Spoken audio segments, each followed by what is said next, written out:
Voici comment on perd la foi en un clic. Tu tapes une question sur internet à propos de l'islam et l'IA te répond. Tout de suite, sans détour, sans contexte. Un hadith, une phrase, sèche, dure, parfois brutale, et là tu ne comprends pas. Tu te demandes si c'est ça l'islam, si c'est bien ce que tu crois, et si tu as signé pour ça. Tu regardes une deuxième réponse, puis une troisième, et au lieu d'apprendre, tu commences à douter. Alors reste bien jusqu'à la fin, car ce qu'on va voir pourrait littéralement sauver ta foi ou t'éviter de tomber dans un piège trop facile.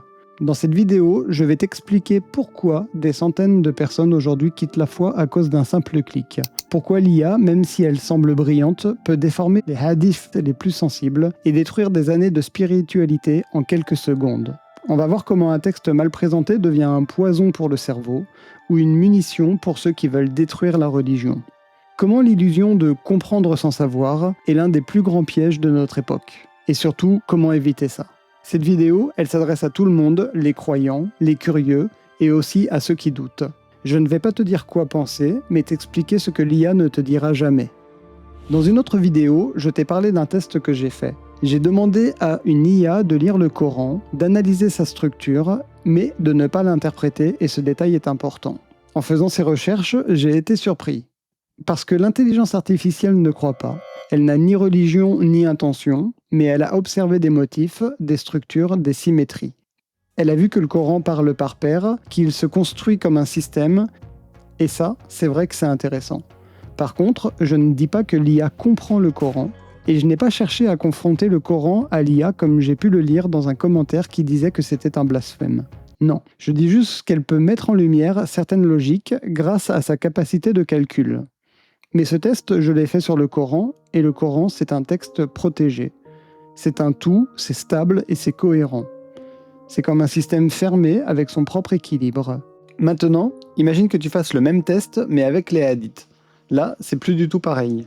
Les hadiths, ce sont des millefeuilles de récits rapportés par des chaînes humaines. Des hommes, des femmes, des voyageurs, des rapporteurs qui vivaient à des époques différentes. Certains étaient fiables, d'autres moins. Certains récits ont été acceptés, d'autres contestés. Et tout ça, ça a donné à une science du hadith, une vraie, avec des règles, des méthodes, une hiérarchie. Et cette science, l'IA ne la connaît pas. Quand tu poses une question à ChatGPT sur un hadith, elle va te répondre « oui, toujours », mais elle ne va pas te dire si le hadith est authentique ou pas. Elle ne va pas t'avertir si ce hadith est maudou, inventé, ou daïf, faible. Parfois, elle va même en inventer un. Oui, inventer un hadith. Je te montre. And even me myself, when I use ChatGPT to check like references, for example, it sometimes gets those references wrong. Like it says this is chapter 14, verse 53. I check it, it's not. Or I've asked it to recall certain verses in the Quran or certain hadiths. And not only does it misquote them sometimes, but it even creates fake verses. I've had this personally happen to me. It creates fake verses in the Quran and fake teachings of the Prophet ﷺ. Voilà, l'IA vient de citer un faux hadith attribué au prophète, que la paix soit sur lui, comme si c'était vrai. Imagine maintenant un jeune qui voit ça. Il croit que c'est vrai, il commence à douter. Il partage à ses amis, c'est repris sur les réseaux et toute la confusion se propage à partir d'une simple erreur de génération d'intelligence artificielle. Et encore, même quand l'IA ne se trompe pas, elle simplifie trop. Elle te balance un hadith sans explication, sans contexte historique, sans lien avec les écoles de pensée. Tu tapes une question sur les femmes, ou sur la violence, ou sur les peines, et tu tombes sur une citation qui est dure, parfois mal traduite, et surtout hors contexte et pas expliquée. Résultat, tu crois comprendre, mais t'as juste lu une phrase, et cette phrase peut suffire à faire douter ou à faire fuir. Tu vois, le problème, c'est pas juste que l'IA peut inventer des hadiths. Non, le vrai problème, c'est qu'elle te balance des textes religieux sans aucune pédagogie. Elle ne connaît pas ton niveau de foi, elle ne sait pas si t'es croyant, curieux, en recherche, fragile, elle te balance tout, point. Tu poses une question sensible, et elle te répond avec une phrase tirée d'un recueil vieux de plus de 1000 ans, sans introduction, sans mise en contexte, et parfois sans même une traduction exacte. Par exemple, tu tapes dans l'IA « Islam et l'esclavage » ou « Les femmes en islam » et tu tombes sur des hadiths qui, hors contexte, peuvent paraître très durs. Et ça se comprend parfaitement. Tu vois, des phrases sur la soumission, la guerre, la lapidation, les châtiments. Et si tu ne connais pas la science des hadiths, tu crois que tout est au même niveau. Et là, tu te dis « Ah, mais c'est horrible, c'est pas logique, comment un musulman peut croire à ça ?» And the same thing happens when asked about a hadith of the Prophet, peace and blessings be upon him.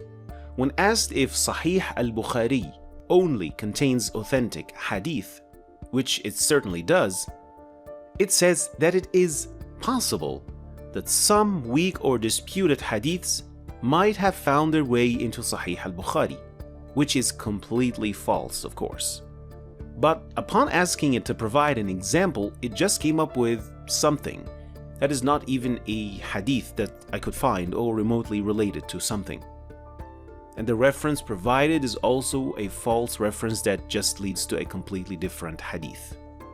Needless to say, that if asked about anything related to fiqh, it might provide a correct response, but some other times it would just straight up give you a wrong answer. Tu vois, si l'IA se plante déjà sur un verset du Coran, alors imagine ce qu'elle fait avec un hadith délicat, transmis oralement à travers les générations. Elle te sort ça comme un tweet ou comme un short YouTube. Et toi, tu crois que t'as compris, mais en réalité, t'as juste été exposé trop vite à un texte que t'étais pas prêt à recevoir. Et voilà comment naît le doute. Pas à cause de l'islam, mais à cause de la manière dont on te l'a servi. Aujourd'hui, il suffit de taper 3 mots dans Google et tu peux tomber sur un hadith qui a brisé des milliers de personnes. Pas parce qu'il est faux, mais parce qu'il est mal compris, mal expliqué et mal traduit. Et souvent, on n'ose même pas poser la question à un imam, alors on reste seul, avec notre écran, avec cette phrase dure, avec les témoignages des autres personnes sur Internet et avec ce malaise grandissant. Tu sais, un hadith, c'est pas juste une citation, c'est une chaîne de transmission complète. Une méthode de vérification scientifique rigoureuse. Les savants examinent qui a apporté ce hadith, est-ce que cette personne était fiable, est-ce qu'elle a vécu à la même époque que celui qu'elle cite, est-ce que le contenu est cohérent avec le reste de la tradition prophétique. Je ne parle pas très bien l'arabe, alors il faudra excuser ma prononciation, mais je vais essayer de le dire quand même.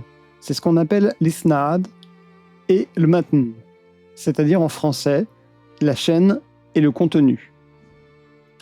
Ensuite, avec cette chaîne et ce contenu, on va pouvoir classer les hadiths en 4 familles. Les hadiths sahih, qui sont authentiques, puis les hadiths hasan, qui sont bons, les da'if, qui sont faibles, et enfin les mots doux, qui sont inventés. Donc, quand l'IA te dit « le prophète a dit », pose-toi toujours la question « qui a rapporté ça ? Où et dans quel cadre ?» Moi, j'ai vu des gens quitter l'islam pour une seule phrase, une seule. Pas parce qu'elle était fausse, mais parce qu'ils n'ont jamais eu le cadre pour la comprendre. Ils ont cru que chaque hadith était un ordre ou que chaque texte était à prendre au pied de la lettre. Ils n'ont pas su faire la différence entre un hadith faible, un hadith symbolique et un hadith lié à un contexte historique précis. Et l'IA, elle t'explique jamais ça. Alors j'aimerais maintenant te parler des conséquences, pas théoriques mais réelles. Parce que ce que je vais te dire, je l'ai vu sur Internet, sur les forums, sur TikTok, dans des vidéos du style « Les anciens musulmans t'expliquent pourquoi ils ont quitté l'islam ». Tu veux que je te résume ce qu'ils disent ? Ça donne j'ai quitté l'islam après avoir lu un hadith sur la femme ou sur l'esclavage ou sur les peines corporelles et personne ne m'a jamais expliqué ça. Et c'est souvent ça la racine du rejet. Ce n'est pas l'expérience spirituelle, pas Dieu, pas le Coran, mais un texte brut, mal compris et mal présenté. Un témoignage typique, le doute commence par un texte choquant, découvert seul. Et là tu comprends un truc essentiel. C'est pas toujours l'islam qu'ils quittent, c'est l'image de l'islam qu'ils ont reçue. Une image froide, sans science, sans pédagogie. Une image automatisée, vulgarisée, brutalisée. En fait, ils ont quitté une caricature numérique de la religion. On vit dans un monde où les questions arrivent avant la formation et où les réponses arrivent sans filtre. Tu tapes 4 mots, tu as accès à des livres entiers. Mais tu n'as pas la clé pour les lire. Tu crois que tu découvres une vérité cachée, alors qu'en fait, tu tombes juste dans la partie du savoir qu'on n'aborde qu'avec du recul. Un texte peut te transformer, mais à condition d'avoir les outils pour le recevoir. Sans ça, il te blesse, il te choque, il te dégoûte. Mais qui t'a dit que tu devais croire à tout ce que tu lis sans vérifier ?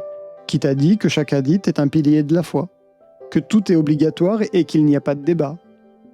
Qui t'a appris à lire sans professeur ? On parle souvent d'apostasie comme d'un choix clair, j'y crois ou bien j'y crois plus. Mais souvent, c'est pas une rupture, c'est une spirale. D'abord, tu vois une phrase étrange, tu la lis, elle te dérange. Tu vas chercher sur YouTube, tu tombes sur un ex-musulman qui te confirme. Moi aussi, j'ai vu ça, j'ai compris que c'était faux. Et tu doutes. Mais ce que t'as jamais vu, c'est le savant qui explique ce texte avec 15 ans d'études derrière lui. Celui qui te dit « ce hadith est isolé, il ne fait pas consensus, il a été critiqué, il est souvent mal traduit et il s'applique pas comme tu le crois ». Et c'est ça le vrai danger de l'IA. Pas qu'elle invente, mais qu'elle simplifie, elle aplatit, elle te donne l'illusion de comprendre, alors que t'as juste lu un écho sans contexte. Et tu crois que tu rejettes l'islam, mais en fait, tu rejettes un mirage. Un islam de synthèse, un islam de résumé, un islam fait de citations qui sont sorties d'un PDF.